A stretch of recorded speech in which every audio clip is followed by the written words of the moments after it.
Census reports. New numbers on poverty in the United States. Here it is. 2013, the Census Bureau is saying 45 million Americans live under the poverty line, which is 14.5% of the population. For historical purposes, you can see some other years there. In 2012, it was 15%, 47 million people. 2007, 12.5% of the population in poverty, and 1959, 40 million. 22, over a fifth of Americans lived in poverty. Robert Dorr of the American Enterprise Institute, when you see that number, 14.5% of the population in poverty, what's your reaction?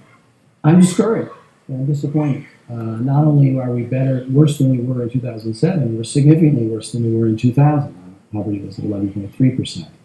And we reached kind of a trough in poverty in America. And we've gone backwards since then. And it's disappointing, and I think we have to rethink what we're doing and examine how we got away from whatever we were doing that was successful in the late 90s. Olivia Golden, Center for Law and Social. Poverty is affecting each and every one of us in one way or another. First, how is poverty affecting us in society? I think poverty is affecting us in a lot of ways. I think when people don't have enough money to pay their bills on time, that affects a lot of people. That affects not only them because they're stressed, it affects the stores who are not getting their money because they don't have enough money to spend. And it affects all of us here in the state and in the country because when the stores don't have extra customers, then our economy is affected. They don't have enough people to hire, and it's sort of a ripple effect.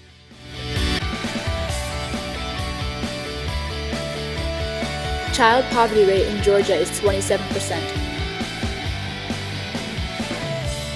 Well, I mean, the state of Georgia has many things that work toward that, but it actually requires people to, if you will, help themselves. We have job training, programs. We have funds that come through the federal program that are issued out to block grants to help people, in trying economic positions. We have actually a friend of mine, Mark Butler, is the labor secretary in Georgia. The Department of Labor. Mark has a lot of programs where he works to help people that are underemployed or unemployed, get back into the workforce and do that. So I think there are many things that we, have done in Georgia. What we have tried to do is put things in place where the monies that go in, whether it be federal dollars or state tax dollars, are multiplied. Sometimes those are matched with companies that are also helping to train workers, and I feel like that's the way that we need to do that. The fact that just from the standpoint of a food perspective, the food stamps and so forth, those are good. Those help people to eat, and one needs to do that. I don't mean to make light of that, but you also need to teach people how to earn a living so that they don't require that in the future or over time. They'll get to a place where it's not required. Because I think maybe not every single person, but the vast majority of people would rather earn their money and get out of a situation that they might have gotten in a rough situation because of losing a job or having something else happen to them and that put them in a place because of an economic situation. I think most everyone would want to have a step up or if you will, a hand up rather than a hand out. So the safety net needs to be there. I think we have that in Georgia. We have it both from food, health care, housing. That we have that in place, and then we're trying to use our state and federal tax dollars to match in to help people train and be able to do more for themselves.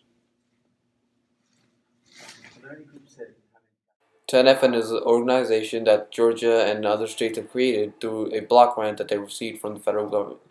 10F helps people in need, so they help people that have poverty, they help little kids, and they help adults that do not have a job.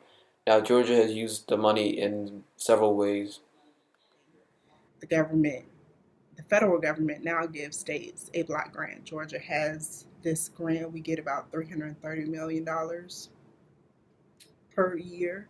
And unfortunately, or fortunately, depending on how you look at it, the Georgia has been using most of this grant for child welfare, and that's a noble thing to use it for, but that's not the true intention of the grant. The grant was really supposed to help people get from welfare to work.